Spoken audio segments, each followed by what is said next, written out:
Hi, I'm George, TSG's ActiveWizard Product Manager. In this short demo, I'm going to overview the Form Admin module of ActiveWizard.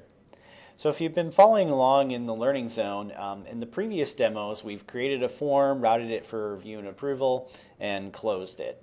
So let's say an administrator says that we want to add a new question to the CR Properties page. For example, we're going to say that we want to ask the user which sites have been affected by this change or will be affected by a change. So I'm going to jump over to the Wizard Admin module and go ahead and log in. And we want to manage the form template, so I'll go ahead and do that. And here we have a list of our required pages and potentially down here in the optional pages, these are pages that can potentially be displayed to the user based on answers to the required pages. But our CR properties page is required, meaning the user is always going to see that page. So I'm going to come in and edit that page. And what we're going to do is just add a new question here. So down here I can add a new question. And we're going to call this affected sites. And we're going to say this is select multiple, that the user can select more than one site. Now, typically in this type of case, we would actually generate the answers of this question from a query. That's outside the scope of this demo, so I'm just going to create some sample sites here. So I'll just call this site A.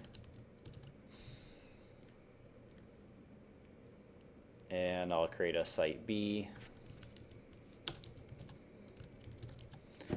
This answer value could be something different, like if a site had a code, we could store that code as the value but display to the user site B. That's really all that means there. And let me just add a third.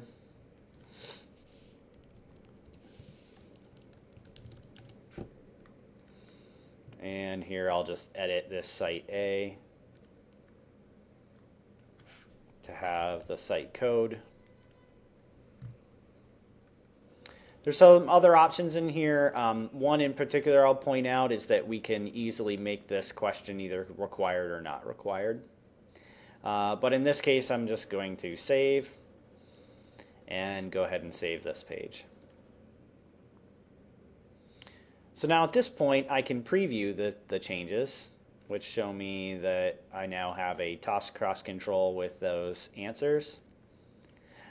At this point, nothing has changed to the users. We can make all the changes that we want inside here, but in order to publish those changes and make them active, we again use the Wizard admin. So I'll go ahead in here and say add question for site.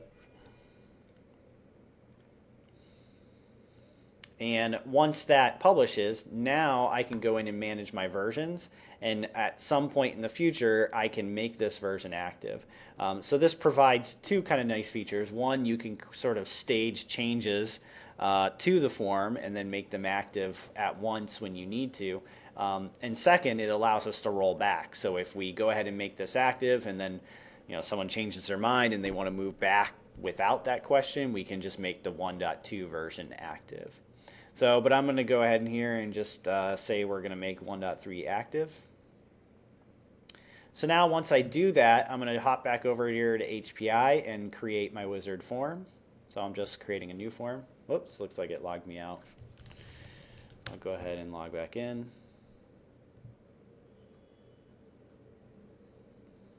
And now I'm going to create my wizard form, and I'm going to create my simple CR.